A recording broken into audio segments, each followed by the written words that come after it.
Okay, so this is the Bible study for Exodus chapter 20, verse 22 through Exodus 22:15. This is a long text, but I think we're going to appreciate kind of moving through this section for the next couple weeks as kind of an overview, as opposed to digging in to the intricacies of the law for 6 or 8 weeks. We're going to take some big chunks and kind of try to take some major principles the from the what we're reading and understand why this is here, versus really taking every law and breaking it down, and just really trying to understand how it applies to us and what is important about it for us, and where you know, what God's trying to do and say to us through this. So the text, which is pretty long, says, "Then the Lord said to Moses, tell the Israelites this, you have seen for yourselves that I have spoken to you from heaven. Do not make any gods to be alongside me. Do not make for yourselves gods of silver or gods of gold. Make an altar of earth for me and sacrifice on it your burnt offerings and fellowship offerings, your sheep and goats and your cattle. Wherever I have caused my name to be honored, I will come to you and bless you. If you make an altar of stones for me, do not build it with dressed stones, for you will defile it if you use a tool on it. And do not go up to my altar on steps, or your private parts may be exposed. These are the laws you are to set before them. If you buy a Hebrew servant, he is to serve you for 6 years, but in the seventh year he shall go free without paying anything. If he comes alone, he is to go free alone. But if he has a wife when he comes, she is to go with him. If his master gives him a wife and she bears him sons or daughters, the woman and her children shall belong to her master, and only the man shall go free. But if the servant declares, I love my master and my wife and children and do not want to go free, then his master must take him before the judges. He shall take him to the door for the doorpost, or the doorpost, and pierce his ear with an awl. Then he will be his servant for life. If a man sells his daughter as a servant, she is not to go free as male servants do.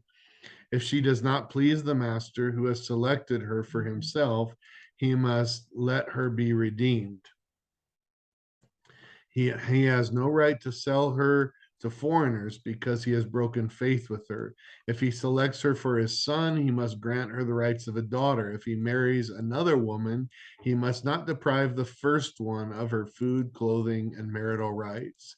If he does not provide her with these three things, she is to go free without any payment of money.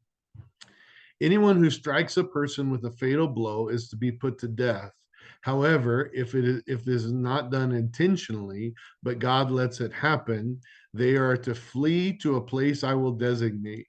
But if anyone schemes and kills someone deliberately, that person is to be taken from my altar and put to death. Anyone who attacks their father or mother is to be put to death. Anyone who kidnaps someone is to be put to death, whether the victim has been sold or is still the kidnapper's possession. Anyone who curses their father or mother is to be put to death. If people quarrel and one person hits another with a stone or with their fist and the victim does not die but is confined to bed, the one who struck the blow will not be held liable if the other can get up and walk around outside with the staff. However, the guilty party must pay the injured person for any loss of time and see the victim is completely healed. Anyone who beats their male or female slave with a rod must be punished if the slave dies as a direct result, but they are not to be punished if the slave recovers after a day or two, since the slave is their property. If people are fighting and hit a pregnant woman and she gives birth prematurely, but there is no serious injury, the offender must be fined whatever the husband demands, the woman's husband demands, and the court allows. But if there is a serious injury, you are to take life for life, eye for eye, tooth for tooth, hand for hand, foot for foot, burn for burn, wound for wound, bruise for bruise. An owner who hits a male or female slave in the eye and destroys it must let the slave go free to compensate for the eye. And an owner who knocks out the tooth of a male or female slave must let the slave go free and compensate for the tooth. If a bull gores a man or woman to death, the bull is stoned to death, and the meat must not be eaten. But the owner of the bull will not be held responsible. If, however, the bull had a habit of goring, uh, has had a the habit of goring, and the owner has been warned but has not kept it pinned up, and it kills a man or a woman, the bull is to be stoned, and its owner also is to be put to death. However, if payment is demanded, the owner may redeem his life by the payment of whatever is demanded. The law also applies if the bull gores a son or daughter. If the bull gores a male or female slave, the owner must pay 30 shekels of silver to the master of the slave, and the bull is to be stoned to death. If anyone uncovers a pit or digs one and fails to cover it, and an ox or donkey falls into it, the one who opened the pit must pay the owner for the loss and take the dead animal in exchange. If anyone if anyone's bulls injures someone else's bull and it dies, the two parties are to sell the live one and divide both the money and the dead animal equally. However, if it was known that the bull had a habit of goring, yet the owner did not keep it pinned up, the owner must pay animal for animal and take the dead animal in exchange. Whoever steals an ox or sheep and slaughters it and sells it must pay back 5 head of cattle for the ox or 4 sheep for the sheep. If a thief is caught breaking in at night and is struck a fatal blow, the defender is not guilty of bloodshed. But if it happens after sunrise, the defender is guilty of bloodshed. Anyone who steals uh, must certainly make restitution, but if they have nothing, they must be sold to pay for their theft. If the stolen animal is found alive in their possession, whether ox or donkey or sheep, they must pay back double. If anyone grazes their livestock in a field or vineyard and lets them stay and they graze in someone else's field, the offender must make restitution for the best of their own field, from the best of their own field or vineyard. If a fire breaks out and spreads into thorn bushes so that it burns shocks of grain or standing grain or the whole field, the one who started the fire must make restitution. If anyone gives a neighbor silver or goods for safekeeping, and they are stolen from the neighbor's house, the thief, if caught, must pay back double. But if the thief is not found, the owner of the house must appear before the judge, and they must determine whether the owner of the house has laid hands on the person's property. In all cases of illegal possession of ox or donkey, a sheep, a garment, or other lost property, which somebody says, "This is mine," both parties are to bring their cases before the judge. The one whom the judges declare guilty must pay back double and the other to the other. If anyone gives a donkey or sheep, an ox or sheep, or any other animal to their neighbor for safekeeping, and it dies or is injured or is taken away with no one while no one is looking, the issue between them will be settled by taking of an oath before the Lord that the neighbor did not lay hands on the other person's property. The owner is to accept this, and no restitution is required. But if the animal was stolen from the neighbor, restitution must be made to the owner. If it was torn to pieces by a wild animal, the neighbor shall bring in the remains as evidence and shall not be required to pay for the torn animal. If anyone borrows from their neighbor and is injured or dies while the owner is not present, they must make restitution. But if the owner is with the animal, the borrower will not have to pay. If the animal was hired, the money paid for the hire covers the loss. And we're going to stop there for this week. There's more of this kind of thing continuing on into the next Bible study, but we're going to try to kind of understand what God might have to say to us from this. So remember that you can download a PDF copy of this Bible study at www.abqnaz.org/alive. And that will allow you to follow along as we ask and answer questions about this text.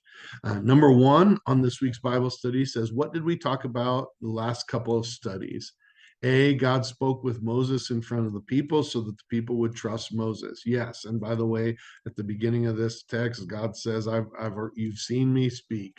You see that I have spoken to you from heaven."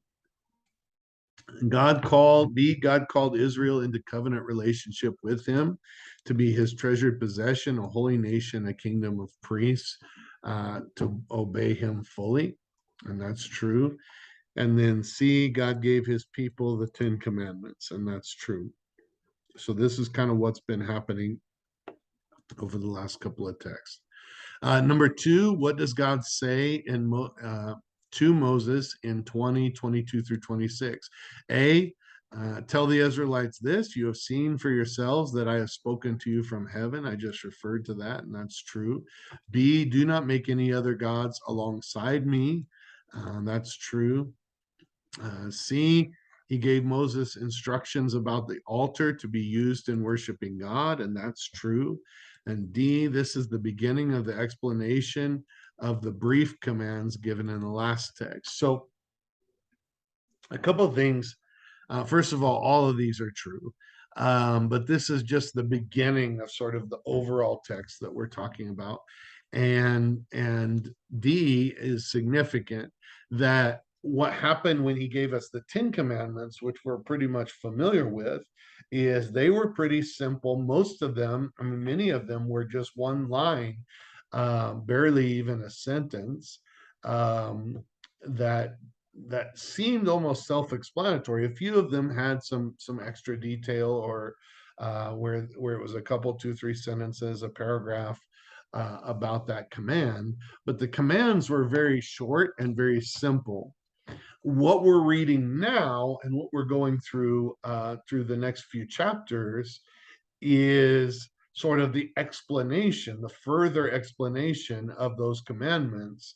And we're kind of going to work into what are the consequences of disobeying those commands, and what happens if some of these commands, which seem almost self explanatory, um, maybe they're not as simple. Maybe they're not as self-explanatory. Maybe we need more understanding. Okay, for instance, and we're going to get into this in the next one. If it's thou shalt not murder, what is considered murder? What happens if you kill somebody and it was an accident? What do we do then? Do they have the max penalty, and are they guilty of murder, um, or is this something that there's a lesser penalty because it was unintentional? And we're going to find that. And by the way, when you read through this, probably you'll recognize some of the ways that we handle justice in the United States, even today. You'll recognize that there's one penalty for instance, murder. There's another penalty for manslaughter, which is still the person was killed, but perhaps it wasn't intentional. Maybe it was neglectful. And of course, um, anyway, there's different variations of those rules. Um, There's some understandings of personal responsibility. And, so what if I uncover a pit, for instance? I'm going to get ahead of myself here a little bit. What if I dig a pit and then I'm negligent in that I leave it open and somebody's animal gets hurt in that? And now they've lost income, and it was as a result of what I did. Now, did I hurt their animal? Not intentionally. Was I negligent in digging this pit and not causing and not covering it so that somebody didn't fall in it or an animal didn't fall in it? Well, yeah, I may have been negligent, and I may need to be responsible for that. What happens if you borrow an animal? What happens if you hire out an animal and something happens to it? And some of these are principles that when I was a kid, my dad taught me, um, and they didn't seem fair to me at the time. I'll give you an example. When I was a kid, uh, we used to have cassette tapes. That was before CDs, but after 8 tracks and records. Some of you are not old enough to remember any of that. Some of you only know digital music that shows up on your phone or whatever. But we had cassette tapes, and cassette tapes were fragile things. But they held our music, and the little things turned around and around, and the tape went from one side to another. And at the top there was a and most of it was enclosed in plastic, but at the top there was a little place where this magnetic tape was exposed, that was read by the tape player, the cassette player. And man, depending on how careful you were, sometimes if you threw that in a backpack without putting it in a cover, it would get creased or messed up or whatever. And sometimes your cassette player pulled too hard on it and there was a weak spot and that tape just broke. And boy, your music was gone. Well, it was actually a friend of mine. He also happened to be a cousin of mine. He loaned me a tape so that I could listen to the music that he had, and I borrowed it. And while I was listening to it, my cassette tape player ate the tape. It just get crunch up and get run around into the cassette. And when I pulled it out, it broke. And I was going to give it back to my cousin, and I'm sorry, it's not my fault. I didn't do anything. My cassette tape player ate the thing and it busted, and it's no longer playable. And I my dad found out about it, and my dad said, "Oh no, you owe him a working cassette tape with this music on it." And I said, "Well, I don't have any money." Um, and my dad explained to me. In the end, my dad was very hard on me in the meantime, trying to help me learn this lesson, that even though I did not intentionally tear up his tape, I still was the one who borrowed it. And so I still was the one who was responsible for it while I had possession of it. And I was supposed to give him back the thing that he got, or that he loaned me, or else I should have to pay for it. And man, I was in tears, and it was very memorable still to this day. 30 years later or more, I still remember that lesson.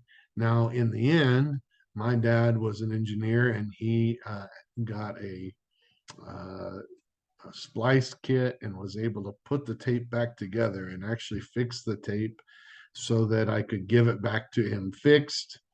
And I didn't end up having to pay anything. And that was a grace that my dad offered to me, to try to help me not until after he had taught me the lesson and let me believe that I was going to have to work off the money that it was going to cost for this tape in some way.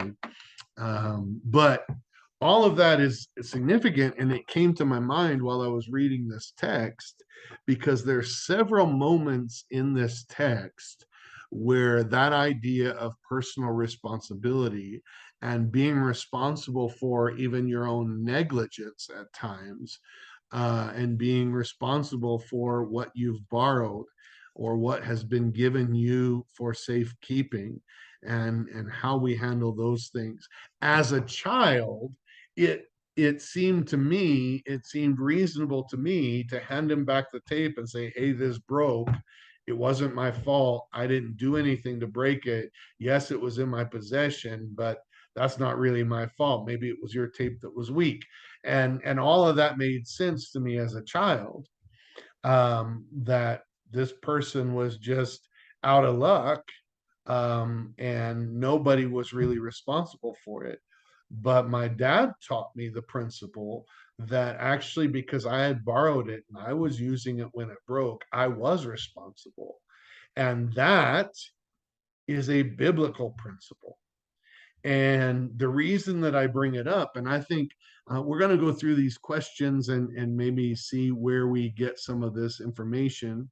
Um, but I would say that that may be the most significant thing that we learn from this, because um, although the law, um, we can say today that we're not under the law, we're under grace. And so, what parts of this are, are we going to uh, analyze deep into all of this law and say, how do we punish this person? How do we punish that one? What do we do? That's, I'm really not sure that that's what we should take from all this. I do think that if if we don't understand the lesson that I learned as a child, that something that I borrowed broke, and therefore I'm responsible for it because it happened in my possession. If we don't learn some of those lessons, then we will be, by the way, not very loving to our neighbor, because we'll be hurting them and then saying, not my fault. And by the way, in our culture and in our society, I see that a lot. I see people that cause people loss and cause people pain and hurt, and we just say, not my fault, not my problem. And that's not very loving to our neighbor. And we're actually going to get into that, sort of that part of the summary, more next week, when we talk about this. um, but uh, but loving God and loving the neighbor is the summary of the law and the prophets, everything that God has included. These laws are intended to help us understand what it looks like to love him versus what it looks like um, to care only for ourselves and not care for what our how our actions impact our neighbor. And so really, we're going to go through these questions, but I've really taught a good portion of the Bible study already, is the truth, because this is the summary of what I want us to get from this, that God gave us the law because in our nature, just like when I was a kid, I thought I could just give my that tape back and say, not my fault. Our nature, our sin nature, our selfish nature will be such that we'll say, it wasn't my fault.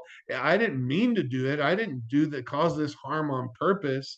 And we'll throw up our hands and we'll say, I have no responsibility here. But I believe that God, through the law, is trying to teach us personal responsibility for our actions or our inactions, and understand that um, we should consider how what we've done, whether intentional or not, has harmed our neighbor, and be willing to make that right with our neighbor. And I'm not sure that we necessarily need to get legalistic down to the letter of this law, but we do need to learn that, because in our nature we probably would not have considered how we had harmed our neighbor, and not and we would consider ourselves innocent, while the law maybe doesn't consider us guilty in the same way as we would if we would had done it on purpose, yet still balances that responsibility and explains how we should be somewhat responsible still. So number 3 says, what is happening in chapter 21 verse 1, um, it says, if you buy a Hebrew servant, he is to serve you for 6 years, but in the seventh year he shall go free without paying anything. Oh, number one, verse 1 says, these are the laws that are set before that you are to set before them. So God is laying out the laws. The second part says, what does God tell the people in 21:2 through 4? Um, he's talking about um, setting servants free after 6 years. He's talking about who is to go free.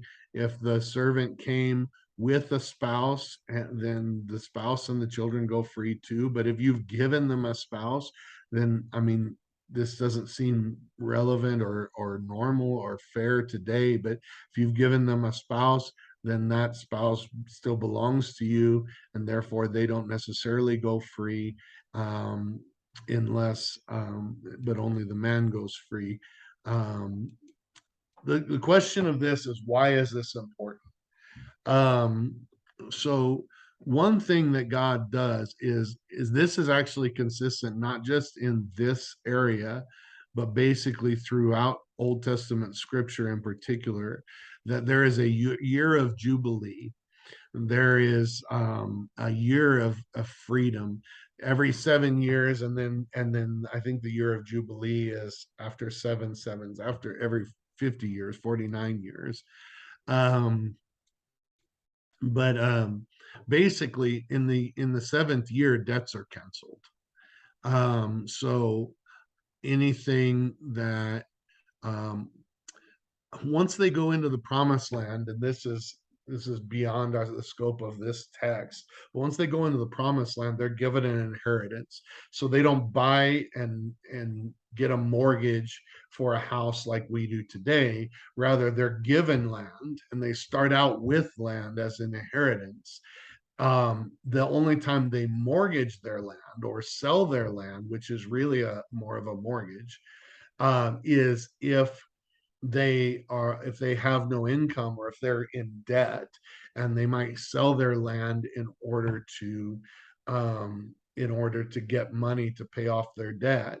But that land was also their income stream.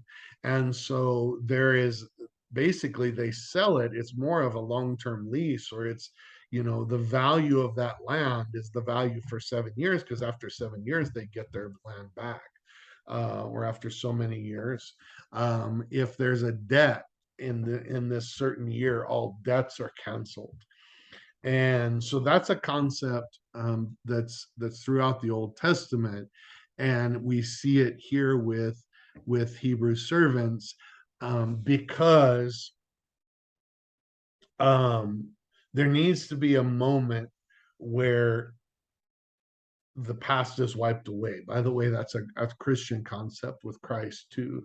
There needs to be a moment where if you've been in debt, if you've been behind, that somehow you can get out from under that and have a new start, have a fresh start. And so that's the idea of this. Now, what's interesting is that idea is still found in our current American credit system. And here's what I mean by that. If you declare bankruptcy, or um, if you tell somebody, okay, I owe you $10,000, the hospital or whatever, but I can't pay it, and they send you to the credit company and they can't collect, and it goes down as a negative on your credit, then after 7 years, that's no longer counted. Even today, on our current credit reports, credit system, that after 7 years, that's no longer counted. It no longer counts against you. Bankruptcy lasts on your record for 7 years, and then it's gone. And that same concept is used today to give somebody, you may end up everybody has situations where they end up with a debt that they can't pay somehow. Some people use a different parable where they manage to settle for less and say, "Well, I'll pay this," and it's a different scriptural principle. But I'll pay you this, and you can settle it for less. I've learned that largely in ministry and in the church, that there are times when you say, "Hey, I want to pay you everything I owe you, but we're having trouble. Can we pay you this? And they say yes. Um, so um, so that's also true. But at some point, there may be a debt that can't be fulfilled, and after 7 years, that goes away. And so that's a biblical principle and how we're to treat each other. And it begins here with this is kind of the first time we've seen it with when we let the servants go free. The last question says, why is this provision set forward in 21, 5 through 6? It says, but if a servant declares, I love my master and my wife and children and do not want to go free, then his master must take him before the judges. He shall take him to the door or doorpost and pierce his ear with an awl, and he will be his servant for life. So there's this provision that this family not be separated, and if the master treats the servant well, including the fact that the master has given him a wife and he has a family, um, I think our understanding of slavery and its impacts and what and the abuses of such a practice and all of that is very different from what they understood in that day. Um, in that day, it was not uncommon for somebody to say, you know, I don't have an income, I don't have the ability to survive. I'm going to essentially give myself to you or sell myself to you, and I'm working, but you're providing my for everything. You're providing my food. You're providing everything that I need, and in some cases, you've even given me a spouse. You've provided for me a family, and in our American understanding of freedom and liberty, this is unthinkable. I know, but in that society, it was not uncommon. It was not the worst of lives to have, and it might be possible that the master treated you in such a way that you said, I don't want to go anywhere. I'm going to stay here, and I'll serve you for the rest of my life. And you've provided for me well. And then there was an earring given, basically, that was the mark that you were that person's servant for life. I know it's not how we do it, and it seems just reprehensible today. And it's not the worst, by the way, of what we're going to read here. But in that day, with a different set of values and a different cultural practice, it was not unthinkable. And number 4 says, what do we do with verses 21, 7 through 11? So this is if a man sells his daughter as a servant, she is not to go free as male servants do. If she does not please the master who has selected her for himself, he must let her be redeemed. He has no right to sell her to foreigners. So what's going on here is a man might sell his daughter and she basically might become her master's wife. And by the way, that would not be too much different from how they have viewed wives in general, as property or second class. And so as unthinkable as that sounds to us, it's not um, all that crazy in that within that culture. Um, but the idea is, okay, I sold you my daughter, and now um, you don't want to be married to her anymore. You don't want her to be your wife anymore. Um, you need to not sell her to some random person, some foreigner, somebody where she disappears from my life. First of all, she can be redeemed. In other words, I should be able, as a father, to buy my daughter back. Um, and or if you bought her to so that she could marry your son, but then your son marries somebody else, don't starve her to death. You bought her, you're supposed to provide for your wife. And so that's, man, how do we deal with this is the question. I think we can all agree that this needs to be taken out of the Bible. It's reprehensible. um, Man, I can agree that it's reprehensible. I don't want to take it out of the Bible because I want us to understand that this was written in a particular cultural context. And we may not do things this way today, but I do think there's still something that we can learn from it. If it's in the Bible, God has something for us to learn from it. B, we must remember that we live in a different culture and time. Although we would not approve of a practice like this today, there are some valuable concepts here that we can learn from. I hope so. C, while we tend to focus on what God seems to allow and not command against, we should point out the provision of God, the provision God is providing within the existing culture and practice. God did not allow for a woman to be disgraced or starved. Although the fact that the practice existed at all is hard for us to fathom, God intended this law to try to protect these young women. So we need to understand this. So we focus on the fact that this was a cultural practice at all, and God doesn't say, hey, stop doing that, thou shalt not. We want God to say that, but he doesn't say that. Instead, he says, okay, when you do this thing that you've always done, that sort of is a part of your practice, I don't want you to just, I don't want these women to be mistreated, neglected, or end up separated from their family. Okay. Your Hebrew servants are still in within this context. If you bought her so that you could have her for your wife, which by the way is not too different from the concept of dowry that existed in cultural contexts up until probably even in America, I think up until 100 years ago or something like that. But it still exists in other cultures. Um, so um, God says that, so this, let's protect this young lady from being sold to foreigners and being separated from her family entirely. Or so let's let the father have the first crack at getting her back if you no longer want her as your wife. If you take a second wife, you can't starve the first one. You need to provide for all your wives. And it's a second wife. I thought that wasn't okay. Well, it's not. It's not okay for us. And there are New Testament concepts that sort of correct that or adjust that.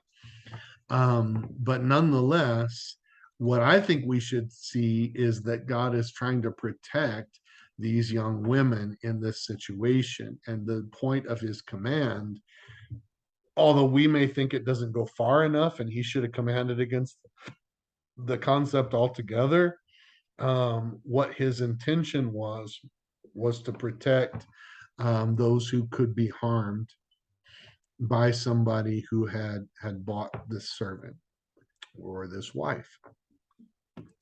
Number 5, what concept is introduced in 21:12 through 14 and carries through the rest of this passage? In 12 through 14, it says, anyone who strikes a person with a fatal blow is to be put to death. However, if it is not done intentionally, but God lets it happen, they are to flee to a place I will designate. But if anyone schemes and kills someone deliberately, that person is to be taken from my altar and put to death. While thou shalt not murder might seem pretty cut and dried, there are obviously what ifs that are not covered in such a simple command. God seems to be using this passage to separate out the intricacies that might happen, the gray areas.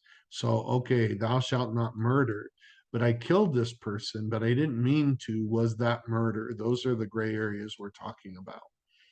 Um, B, it does seem to matter to God what the intention of the person was. And that's a theme that we're going to find in this section that I think still carries forward into our Wesleyan understanding of sin today, where we say there's a difference between missing the mark when it was unintentional and our intent was to do the will of God, and a willful transgression against a known law of God. This is really the first place where we see God making a delineation between that which was intentionally done that was unlawful, and that was done unintentionally, but still was not right.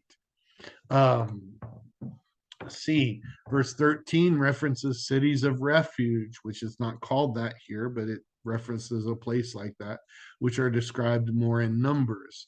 These were places where a person could go and be safe from the avenger of blood or the person in the victim's family who had the right to exact blood for blood.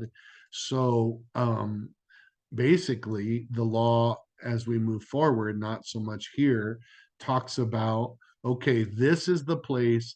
If you kill somebody and you didn't mean to, you need to flee there before you get killed by the victim's family, because the victim's family had a right to kill somebody who had killed their family member, basically. And that was justice. But if it was accidental and you want to wait for the judge to determine that, you need to flee to this city of refuge where they're not going to be able to kill you in the meantime.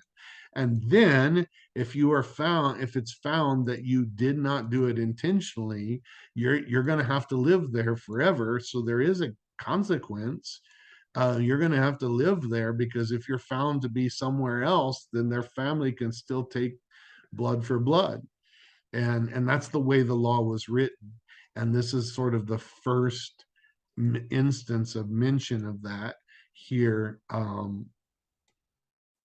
where it says um, that the person can go to a place I will designate. And those cities of refuge, I believe, were cities where the priests lived already. Um, so next, number 6, what do we learn in 21:28 through 32? A man is not necessarily responsible if his animal hurts another person unexpectedly. So that says this.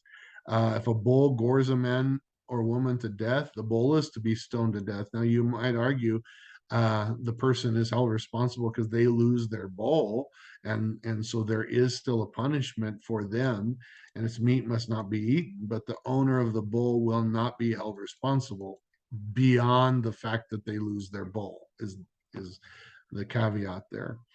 Um, If, however, the bull has had a habit of goring, so this is what B says, if the animal has a habit of doing this sort of thing, but the owner has not done anything about it, then the owner is responsible. This teaches personal responsibility. So here we're learning about being responsible. We knew, and by the way, this is still used in like court with pit bulls, for instance.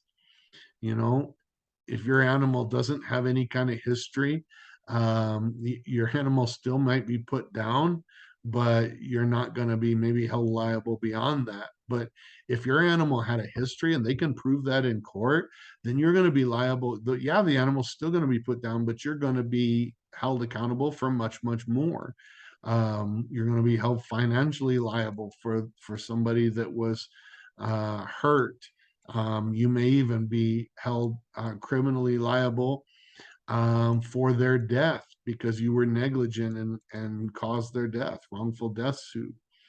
Um, so, anyway, see, the same principle applies in verses 21, 33 through 34. If someone who is irresponsibly uh, digs a hole and animals could fall into. So, we're learning this. Um, Sort of concept that um, you're not necessarily responsible for something that your animals do that you didn't expect or understand, um, in the same way as you are if you should have known better. So there's the concept of intentionality, but then there's also the concept of personal responsibility. When you dig a hole, there's this idea that you should have realized that it was reasonable that somebody's animal might fall in that hole and cause a problem. We still have that problem. If you have something that somebody can get hurt on and it's exposed to the street or whatever, some kid can run up and fall in to a hole or get hurt, then you're going to be held responsible. Now if you put a fence up, and the kid jumps the fence to get in and then falls into the hole or whatever, you're probably not going to be held responsible because you did your best to put up barriers and be responsible.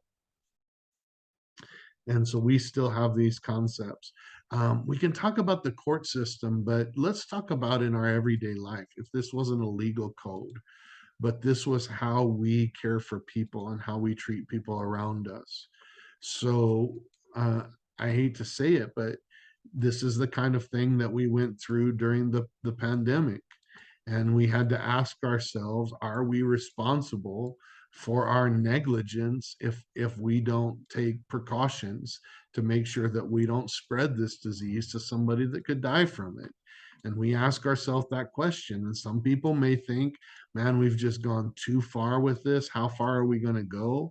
But in the end, if we stop thinking about legal mandates and legal codes and start thinking about, um, is this a concept where God is trying to teach us how we should treat one another and what it looks like to love one another versus to just not care about one another and to care about ourselves more than we care about each other?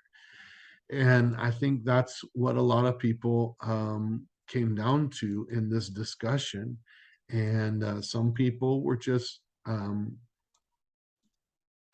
incredibly selfish and unloving.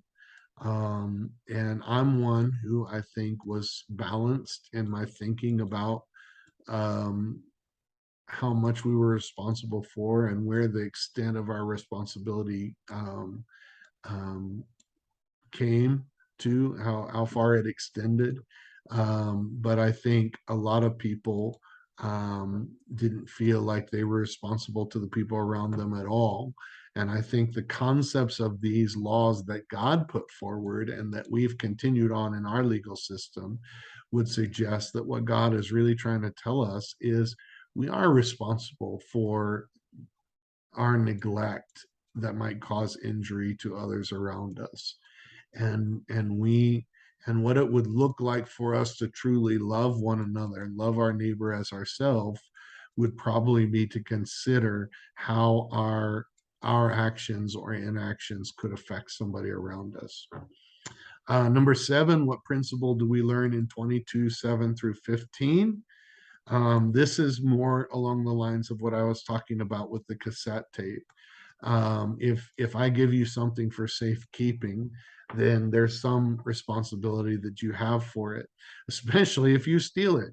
If you steal it, then you're definitely going to be responsible, but you may also be responsible at a different level if um, if you allow it to be stolen or if something happens to it while it's in your possession.